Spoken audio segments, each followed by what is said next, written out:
কেমন আছেন সবাই? ভালো আছেন তো? বড়দের নমস্কার এবং ছোটদের ভালোবাসা জানিয়ে শুরু করছি আজকের ভিডিওটা। আজকে আপনাদেরকে এই ভিডিওতে দেখাবো কুমারটুলির যে ঘাট রয়েছে সেই ঘাটটির রিডেভেলপমেন্ট হচ্ছে। এখানেতে দেখতে পাচ্ছি বসার জন্য যে সিঁড়িগুলো রয়েছে সেগুলো নতুন করে বানানো হচ্ছে। আসছে গণেশ পুজো, গণেশ পুজোর জন্য কোন ঠাকুরের কেমন দাম রয়েছে, কেমন মেটেরিয়াল, কেমন সাইজ, কেমন দাম, সমস্ত কিছু দেখাবো ঘরের পুজোর জন্য যে ঠাকুরগুলো। চলুন দেখা যাক, দেখতে থাকুন, সঙ্গে থাকুন। চক্ররেলের যে লাইন রয়েছে সেই লাইনটা এখানে দেখতে পাচ্ছি, ওখানেতে ক্রস করার জন্য রাস্তা রয়েছে। এখানে তো একটা ছোট গলি রাস্তা রয়েছে, সেই রাস্তা দিয়ে আমি ক্রস করে গেলাম। এখানেতে কুমারটুলির যে মেন ঘাট রয়েছে, ঘাটে রিডেভেলপমেন্টের কাজ হচ্ছে। সেই ডেভেলপমেন্টের কাজ কতদূর কি হলো না হলো সেটা দেখানোর জন্যই আপনাদেরকে এখানেতে নিয়ে এলাম। এটাই মেন ঘাট রয়েছে। মেন ঘাটে যে পুরনো একটা ছিল সেই স্ট্রাকচারটাকে অ্যাজ ইট ইজ রেখে সেটারই সংস্কার করা হয়েছে। দেখতে পাচ্ছি বেশ সুন্দর করে রং টংও করা হয়েছে। পর বেশ কিছু ঠাকুরকে এখানেতে তুলে রেখে দেওয়া হয়েছে। এখানে থেকে কিছু অনুষ্ঠানের জন্য কাজকর্ম চলছে। এটাই সেই ঘাট রয়েছে। ঘাট থেকে এখানেতে গঙ্গা নদীকে ভালোভাবে দেখতে পাওয়া যায়। এখন ভাটা চলছে, সেই জন্য বেশ জলটা নিচে চলে গেছে। জোয়ারের সময় সিঁড়ির মাঝামাঝি পর্যন্ত জল চলে আসে। ওপাশ থেকেও একটা নামার ঘাট রয়েছে।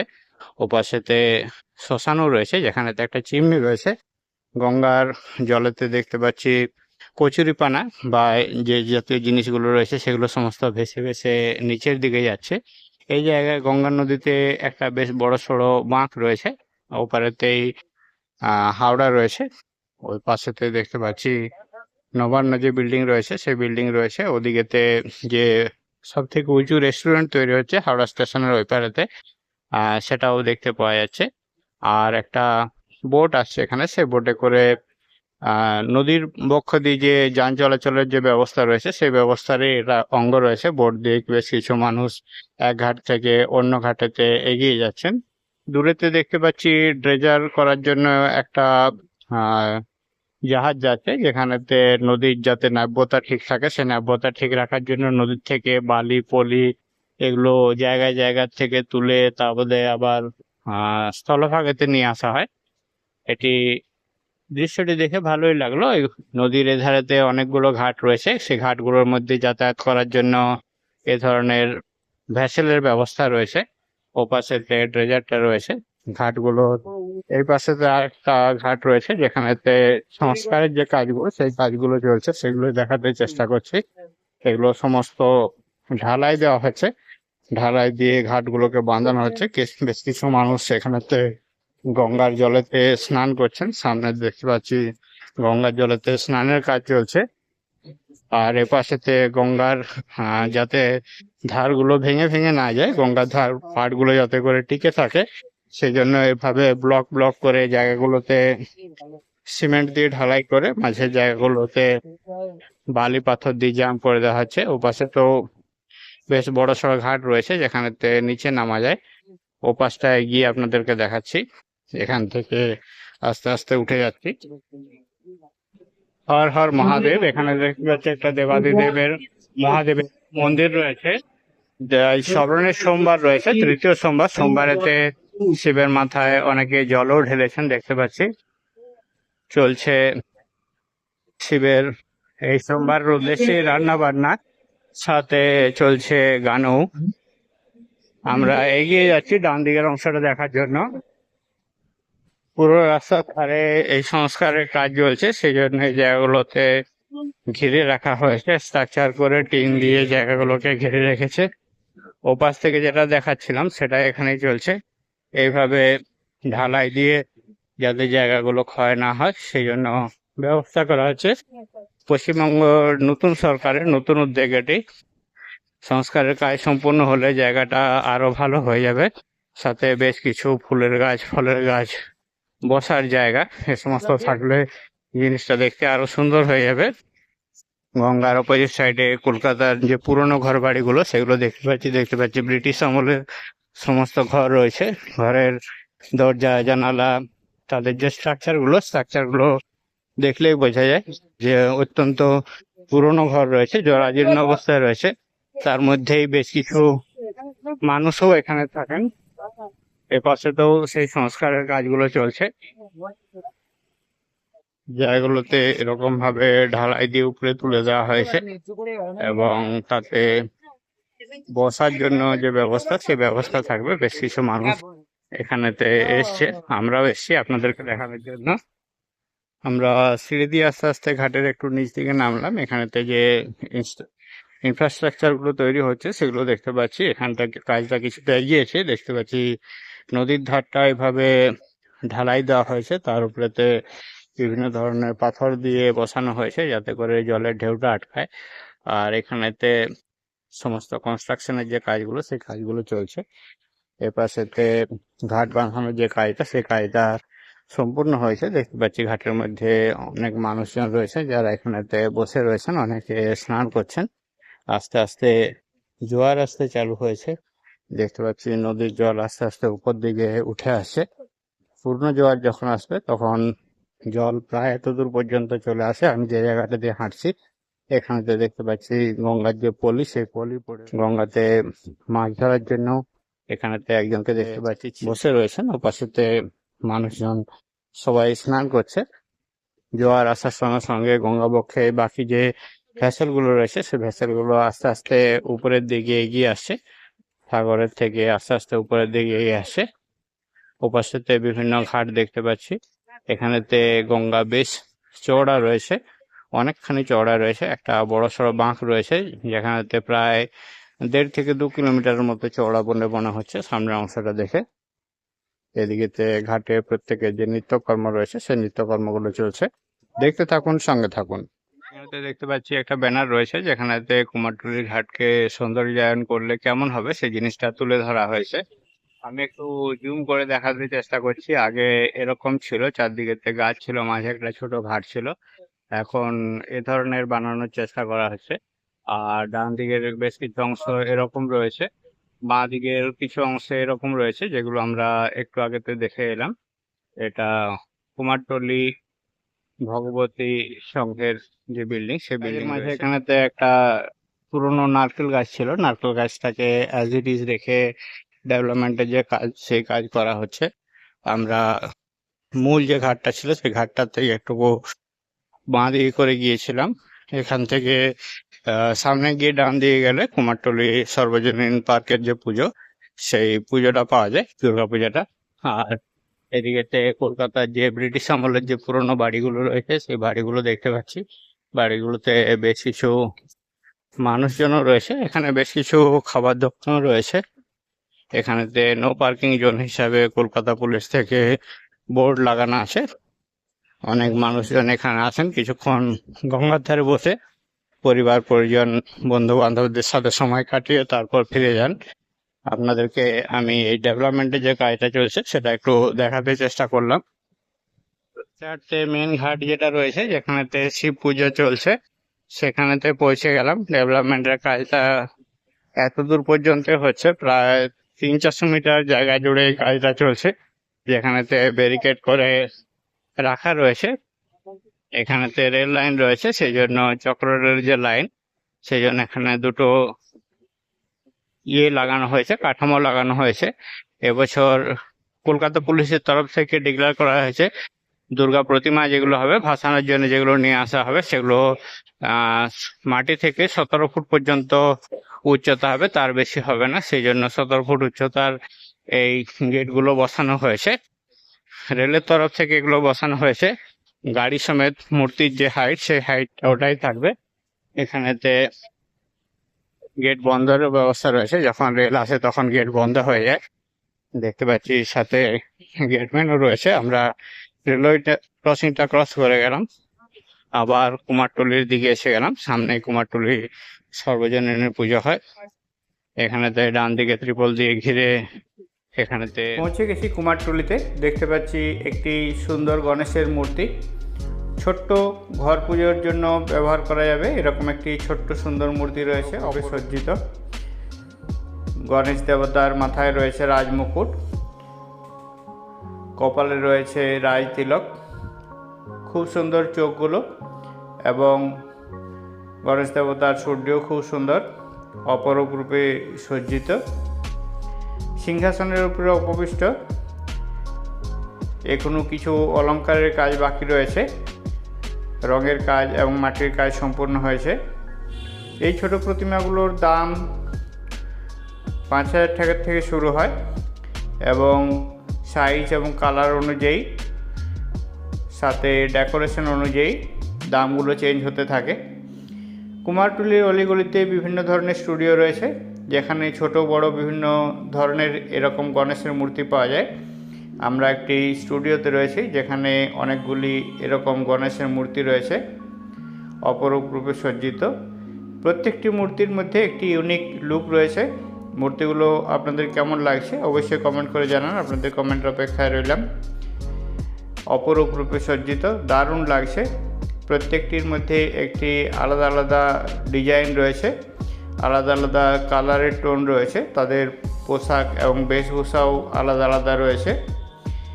পাশে আরেকটি রয়েছে মূর্তি, এটিও পিঙ্ক কালারের শেড দেওয়া হয়েছে, কপালেতে লাল রঙের বড় তিলক রয়েছে, হাতে লাড্ডু রাখার জন্য হাত প্রস্তুত। নিচে আমরা দেখতে পাচ্ছি মূষকরাজকে। গণেশ দেবতার চোখগুলো সত্যিই খুব সুন্দর। পাশাপাশি এখানেতে পাওয়া যাচ্ছে শিবের মূর্তি। শিবের এগুলো মূর্তি রয়েছে, প্লাস্টিকেতে কভার করা রয়েছে দুর্গার মূর্তি, আরও শিব দুর্গার মূর্তিও রয়েছে। শিবের মূর্তির পিছনে রয়েছে একটি গণেশ ভগবানের মূর্তিও। পাগড়িটি সত্যিই খুব সুন্দর, আমার তো দারুণ লেগেছে, আশা করি আপনাদেরও ভালো লেগেছে। চোখগুলো নীল রঙের এবং থিমটিও নীল রঙের করা হয়েছে। এখানেতে বাকি যে সমস্ত মূর্তিগুলো রয়েছে সে মূর্তিগুলো আমরা দেখতে পাচ্ছি। এখানেতে আমরা দেখতে পাচ্ছি একদিকে দুর্গা, একদিকে শিব। একই মূর্তির মধ্যে দুটি রূপ দেখতে পাচ্ছি। এটি শিব দুর্গার মূর্তি রয়েছে, শিবের দিকে সর্প দেখতে পাচ্ছি, দুর্গার কানেতে রয়েছে দুল। এখানেতে রয়েছে একটি শিবের মূর্তি, উপরে রয়েছে একটি দুর্গার মূর্তি। কেমন লাগছে এই মূর্তিগুলো কমেন্ট করে জানাতে ভুলবেন না। এখানে একটি ছোট্ট দুর্গার মূর্তি রয়েছে। এরকমভাবে অনেকগুলোই দুর্গা, শিব এবং শিব দুর্গার মূর্তি রয়েছে, যেগুলো আপনারা চাইলে দেওয়ালের মধ্যে ঝুলিয়ে রাখতে পারেন, বাড়ির সৌন্দর্য বৃদ্ধি করে এগুলো। এখানেতে আমরা দেখতে পাচ্ছি গণেশ ভগবানকে লাল রঙে সজ্জিত করা হয়েছে, খুব উজ্জ্বল লাল রং রয়েছে। গণেশের হাতে লাড্ডু রয়েছে। নিচে আমরা দেখতে পাচ্ছি মূষকরাজকেও লাল রঙে রং করা হয়েছে। এভাবে অনেকগুলি ছোট বড় মূর্তি রয়েছে। মূর্তিগুলো তো আমার খুব ভালো লেগেছে, আপনাদের কেমন লেগেছে অবশ্যই কমেন্ট করে জানান। এখানেতে উপরেতে পরপর দুটি মূর্তি রয়েছে। দুটি মূর্তির মধ্যে অনেক সাদৃশ্য রয়েছে, তাও দুটি মূর্তি নিজের মতো করে ইউনিক রয়েছে। রাজবেশে মূর্তি দুটি রয়েছে। দেখতে পাচ্ছি গণেশ ভগবানকে, মাথায় একটি রয়েছে সুন্দর পাগড়ি। সব সিংহাসনের উপরে উপবিষ্ট অবস্থায় এই মূর্তিগুলো রাখা রয়েছে। কুমারটুলির অলিগলিতে এ ধরনের ছোট বড় অনেক মূর্তি পাওয়া যায়। আপনারা বাড়ি পুজোর জন্য যদি হাতের তৈরি মাটির এই মূর্তিগুলো চান, অবশ্যই কুমারটুলি থেকে সংগ্রহ করতে পারেন। এখন অনেক ছাঁচের প্রতিমাও পাওয়া যায়। ছাঁচের প্রতিমাগুলোর দাম অপেক্ষাকৃত কম হয়, হাতের তৈরি মাটির প্রতিমাগুলোর দাম অপেক্ষাকৃত বেশি হয়। এখানেতে দেখতে পাচ্ছি আরেকটি গণেশ ভগবানের মূর্তি রয়েছে। এটি সাইজ অপেক্ষাকৃত একটু ছোট রয়েছে, কিন্তু মাটি এবং রঙের কাজগুলো সত্যিই খুব সুন্দর, অপূর্ব লেগেছে। আমরা এখানেতে দেখতে পাচ্ছি শিল্পীকে রঙের কাজ করতে, আলো জ্বালিয়ে কাজ চলছে। আগামী 27শে আগস্ট রয়েছে গণেশ পুজো, তার জন্য প্রস্তুতি চলছে পুরোদমে। শিল্পীরা কাজ করে যাচ্ছেন, ছোট বড় বিভিন্ন প্রতিমা তৈরির কাজ হচ্ছে বিভিন্ন স্টুডিওতে। এখানেতে একটি গণেশ প্রতিমাকে রঙের কাজ করা হচ্ছে, কাজ করে সেটি সম্পূর্ণ একটি নতুন রূপ দেওয়া হচ্ছে। চলুন আপনাদেরকে বাকি প্রতিমাগুলো দেখাই, যেগুলোতে মাটির কাজ চলছে। দেখতে থাকুন, সঙ্গে থাকুন। কেমন আছেন? ভালো আছি। তারপর পুজো তো এসে গেল, আর বেশি দিন বাকি নেই। না, আর বেশি দিন বাকি নেই, 90 দিনের মতো বাকি আছে। 90 দিনের মতো বাকি রয়েছে। এখন আপনার দোকানেতে কি কি ধরনের ঠাকুর পাওয়া যাচ্ছে? এখন যেহেতু শ্রাবণ মাস, শ্রাবণ মাসে শিবলিঙ্গের পুজো হয়, তো যেটা মাস্ক বলা হয় শিবের, শিবের যে মাস্ক গুলো থাকে বা মূর্তিগুলো থাকে সেগুলো পাওয়া যাচ্ছে। সেগুলো এখন পাওয়া যাচ্ছে। এখানেতে যে একটা এই সাদা মূর্তি দেখতে পাচ্ছি, এটা কিরকম দাম রয়েছে? প্রথমে এগুলো এটা রয়েছে। 450 টাকা করে স্টার্ট হয়। আচ্ছা, এটি কালার ডিজাইন হয়। কালার ডিজাইন এইটা অনুযায়ী দাম একটা আলাদা হয় কি? না না, একই রেটে নয়। এগুলো এটা এটা 450 টাকা করে হুম, রয়েছে। আর এখানে যে শিব দুর্গার যে মূর্তিটা দেখতে এটা পাচ্ছি সব এটা। থেকে বড় আছে 800 টাকা, আর এই আচ্ছা সাইজেরই যদি নেন 450 টাকা একই আছে। আচ্ছা, দু রকম সাইজ আছে, যেটা ছোট সাইজ রয়েছে সেটা 450 টাকা, আর যেগুলো বড় সাইজ রয়েছে সেটা 800 টাকা দাম না না, রয়েছে। 3-4 রকম সাইজ হয়। এর আচ্ছা পরের সাইজ আছে এইটা, তারপরের সাইজ আছে আর একটা, তারপরে এটা সব থেকে বড়। আচ্ছা, এটা সব থেকে বড় রয়েছে। বাহ, ঠাকুরগুলো প্রত্যেকটাই দেখতে খুব সুন্দর। এগুলো কি ছাঁচের ঠাকুর রয়েছে কি মাটির বানানো ঠাকুর রয়েছে? ছাঁচেরই, সবারই একটা করে মোল্ড হয়, যত ঠাকুর হয় তারই। তারপর আচ্ছা, ওখানে হাতে তুলে ফিনিশিং করে ঘষে মেজে ময়শ্চারাইজ করার পর তারপর কালার। পিছনে যে ঘর সাজানোর জন্য যে বিভিন্ন ঠাকুরগুলো আমরা দেখতে পাচ্ছি, এই ঠাকুরগুলো কেমন দাম হয়? এইগুলো স্টার্টিং যদি মাটি নেন কম দামের হয় 200 টাকা 150 টাকার মধ্যে হয়ে যায়। মাটির গুলো? হ্যাঁ, আর এইগুলো যেগুলো আছে এগুলো থিম প্যাটার্নে ফাইবার ডিজাইনের আছে। আচ্ছা ঠিক আছে, এগুলো সব ফাইবার আছে। এগুলো আপনি গিফট আইটেম বা ঘরে সাজিয়ে রাখার জন্য, এগুলো আপনার 650 দিয়ে স্টার্ট হয়। আচ্ছা, সাইজ আর কাজ অনুযায়ী রেট বাড়তে থাকে। মানে ছোটগুলো যেগুলো আছে 650 টাকা থেকে চালু হয়। এইটা যেরকম 650, আচ্ছা, এটা যেটা রয়েছে এটা 650 টাকা দাম রয়েছে। এটা 650, এটা কিন্তু এটাও 650 টাকা দাম ঠিক আছে, রয়েছে। যারা আচ্ছা হোলসেলে নিতে চায় তাদের রেটটা আলাদা। আচ্ছা, কেউ যদি মানে বাল্ক কোয়ান্টিটিতে নেয় বা দুর্গাপূজা তো আসছে বাল্ক gift কোয়ান্টিটিতে হিসেবে, নিতে গেলে মিনিমাম কতগুলো নিতে হয়? আপনি 6টাও নিতে পারেন 12টাও নিতে পারেন। 6টাও নিতে পারেন, 12টা নিতে পারেন, সেক্ষেত্রে রেট কি হবে? এটা আপনার তখন 450 তে চলে আসবে, 200 টাকা 450-তে চলে আসে, 200 টাকা কম লাগবে। ঠিক। আর দু একটা ঠাকুর যদি দেখাও একবার। বিভিন্ন ধরনের তো ঠাকুর রয়েছে এখানে, তো দেখতে পাচ্ছি সমস্ত ছোট ছোট ঘরের যে লক্ষ্মী সারা পুজোর বছর গণেশ লক্ষ্মীর কাজ হয়, তো গণেশ লক্ষ্মী ঠাকুর রয়েছে, গণেশ ঠাকুর রয়েছে, এগুলো বাড়িতে পুজোর জন্য নাকি? হ্যাঁ, এগুলো কেমন দাম হয়? এগুলো স্টার্টিং 110 টাকা দিয়ে হয়। 110 টাকার থেকে পাওয়া যাচ্ছে, মানে তো সস্তাই বটে। ঘরে মন্দিরে রেখে পুজো করার জন্য তো এগুলো ভালো। এগুলো যেগুলো একটু বড় সাইজের গণেশ ঠাকুরগুলো রয়েছে, এগুলো এটা কি দাম 600 রয়েছে? টাকা পেয়ার। মানে 600 টাকা, গণেশ লক্ষ্মী দুটো একসাথে 600 টাকা পড়বে। আর এই যে এগুলো ভালো করে একটু ডেকোরেশন রয়েছে, দেখতে কালারফুল 550 রয়েছে। আছে, যেহেতু সাজ পরানো, যদি নর্মাল কাপড় দিয়ে নেন তো ওটা আপনার 450-500 টাকা। আচ্ছা, নর্মাল কাপড় হলে দামটা একটু কম হয়, সাজ করানো হলে একটু বেশি হয়। আর এখানে এগুলো কি সব কাপড়ের রয়েছে? হ্যাঁ, ওগুলো 800 850 টাকা আছে। 800-850 টাকা করে দাম রয়েছে। ডিফারেন্ট কাজ আছে, দাম। আচ্ছা, বলছি দাদা, তোমার দোকানের কি নাম রয়েছে? আমার দোকানের নাম মা তারা স্টোর্স, আমার নাম সায়র। আর যদি আমার সাথে কন্ট্যাক্ট করতে হয় তো আমার কন্ট্যাক্ট নাম্বার হলো 8100 8100 23 23 9815। 9815। আরেকবার কন্ট্যাক্ট নাম্বারটা বলবে? 8100 8100 23 23 9815। 9815। কিছু যদি কোশ্চেন থাকে বা যদি কেউ কিনতে চান, তাহলে হোয়াটসঅ্যাপ করতে দাদার পারে। সাথে যোগাযোগ করতে পারেন হোয়াটসঅ্যাপের থ্রু দিয়ে। তারপর এখান থেকে এসে আপনাদেরকে সংগ্রহ করতে হবে কি অনলাইনে পেমেন্ট করেও আপনারা ডেলিভারি করেন? ফাইবারের চিজ নিলে আমরা পার্সেলে দিয়ে দিই, মাটির জিনিসের রিস্ক থাকে, আচ্ছা তো তার প্যাকিং চার্জটা আলাদা হয় আচ্ছা গুডসের। আচ্ছা আমরা ওটা ভালো করে প্যাক করে দিই, তারপর কুরিয়ার করি। আচ্ছা, মানে নর্মাল ফাইবারে নিলে তাতে কোনো প্যাকেজ চার্জ লাগে না, জিরো প্যাকিং চার্জে আমরা কুরিয়ারে দিয়ে দিই, বা কুরিয়ার চার্জ যেটা হয় সেটা কাস্টমারকে pay করতে সেটা তো পে করতে হবে। হবে। ঠিক। যাই হোক, কথা বলে ভালো লাগলো, থ্যাংক ইউ। ভিডিওটিতে আমরা দেখলাম যে ঘরের পুজোর যে ঠাকুরগুলো হয়, ঠাকুরগুলোর কেমন দাম হয়, গণেশ ঠাকুরগুলোরই বা কেমন দাম হয়, কুমারটুলিতে কী ধরনের ডেভেলপমেন্ট কাজ চলছে নতুন সরকার আসার পর, সমস্ত কিছু দেখে আপনাদের কেমন লাগলো কমেন্ট করে জানাতে ভুলবেন না। চ্যানেলটিতে নতুন হলে চ্যানেলটিকে সাবস্ক্রাইব করে আমাদের সাথে থাকুন এই ধরনের নিত্য নতুন ভিডিওর জন্য। সবাই ভালো থাকুন, সুস্থ থাকুন, দেখা হচ্ছে পরবর্তী ভিডিওতে। Thank you.